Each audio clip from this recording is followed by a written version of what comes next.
নমস্কার দর্শকবৃন্দ। তো ডিএ নিয়ে কিন্তু একটা গুরুত্বপূর্ণ আপডেট এবং খবর কিন্তু চলে এসেছে। তারপর খবর শুনে কিন্তু দেখতেই পাচ্ছেন যে পে কমিশন ডিএ, রাজ্যের সপ্তম বেতন কমিশন ও বকেয়া ডিএ মুখ্যমন্ত্রীকে কিন্তু চিঠি দিল শিক্ষক সংগঠন। জানুন খবরটি একটু বিস্তারিতভাবে। তো এখানে বলা হচ্ছে যে রাজ্য সরকারি কর্মচারী এবং শিক্ষকদের দীর্ঘদিনের দাবি দেওয়া ফের সরব হলো শিক্ষক সংগঠনগুলি।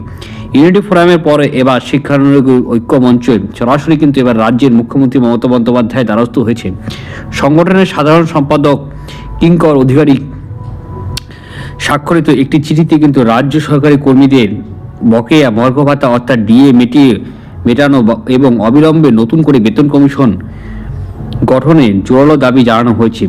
12 ডিসেম্বর 2025 কিন্তু এই চিঠি পাঠানো হয়, যা প্রশাসনিক মহলে কিন্তু নতুন করে আলোচনার জন্ম দিয়েছে। শিক্ষক সরকারি কর্মচারী মধ্যে দীর্ঘদিন ধরে কিন্তু বকেয়া ডিএ এবং বেতনের কাঠামো নিয়ে কিন্তু ক্ষোভ পুঞ্জীভূত হচ্ছে। কেন্দ্রীয় হারে ডিএ এবং স্বচ্ছ বেতন কমিশনের কাঠামোর দাবিতে কিন্তু বিভিন্ন সময় আন্দোলন হলেও এবার কিন্তু সরাসরি মুখ্যমন্ত্রীর হস্তক্ষেপ চেয়ে চিঠি পাঠানো হয়েছে। সংগঠনের আশা সরকার এই বিষয়গুলিকে মানবিক দৃষ্টিভঙ্গিতে কিন্তু বিচার করবে। চিঠির মূল বিষয়বস্তুগুলি শিক্ষানুরাগী ঐক্যমঞ্চ থেকে এই ডিএ এবং বকেয়া মর্গ ভাতা সমাধানের বিষয়ের উপর আলোকপাত করা হয়েছে এবং এর নিচে চিঠি বিস্তারিতভাবে কিন্তু একটি টেবিলের মাধ্যমে বিষয়টিকে কিন্তু সুন্দরভাবে তুলে ধরা হলো।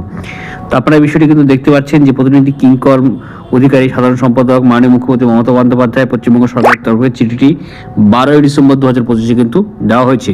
শিক্ষা অনুরাগী ঐক্য মঞ্চে তাদের চিঠিতে মূল দুটি অত্যন্ত গুরুত্বপূর্ণ বিষয় পেশ করেছে, যা রাজ্য সরকার লক্ষ লক্ষ সরকারি কর্মচারীদের স্বার্থের সঙ্গে জড়িত বলে তিনি জানিয়েছেন। সেটা হলো সপ্তম বেতন কমিশনের গঠন এবং কেন্দ্রীয় সরকারের ইতিমধ্যে কিন্তু অষ্টম বেতন কমিশনে গঠনের প্রক্রিয়া শুরু করে দিয়েছে।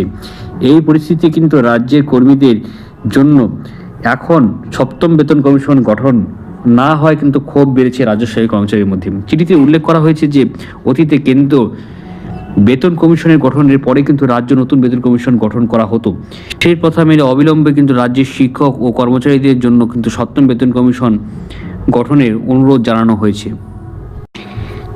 চিঠিতে স্পষ্ট উল্লেখ করা হয়েছে যে রাজ্য সরকার যদি এই দাবিগুলি দ্রুত ইতিবাচক পদক্ষেপ গ্রহণ করে তবে তা শিক্ষক কর্মচারীদের আর্থিক সংকটে লাঘব করতে সাহায্য করবে। দীর্ঘদিন ধরে প্রাপ্য ও সুযোগ সুবিধার থেকে বঞ্চিত থাকার পরে কিন্তু কর্মীদের মধ্যে যে হতাশা তৈরি হয়েছে তা দূর করতে এবং তাদের কর্ম উৎসাহ ও মনোবল বৃদ্ধি করতে কিন্তু সরকারের হস্তক্ষেপ একান্ত প্রয়োজন বলে মনে করছেন রাজ্য সরকারি কর্মচারী সংগঠনগুলি মনে করিয়ে দিয়েছে যে কেন্দ্রীয় সরকারি কর্মচারীরা কিন্তু এখন অষ্টম বেতন কমিশন আন্ডারে কিন্তু তারা পেয়ে যাচ্ছে এবং মেধাবী শিক্ষক ও কর্মচারীরা আর্থিকভাবে কিন্তু তারা পিছিয়ে পড়ছে।